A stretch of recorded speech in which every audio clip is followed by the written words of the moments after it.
kayo dun sa ano, sa DNR, sa kliyente para syempre.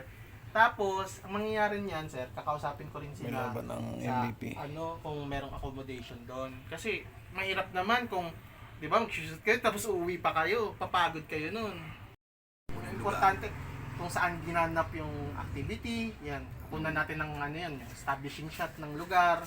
Tapos, yung sunod, yung mga high action shot, kung ano yung ginagawa ng taga DNR. Kasi gusto nilang makuha yun. Kasi yung project na to ay para sa Mindoro Biodiversity Corridor. Yun. Gustong ma-highlight ng Mindoro na ito yung mga ginagawa namin sa lugar na to.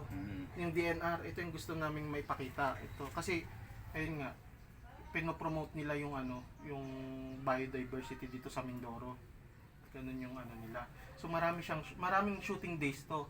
Ngayon sir, since 'di ba kayo na yung ano, ayan, marami tayong shooting days. So tatawagan ko ulit kayo. Pag nakuha ko na yung full na yung list ng mga ano, yung sa activities nila, pag kailangan sir, kukontakin ko pa rin kayo na ano, kasi madaming ano talaga to, as in sobrang dami niya.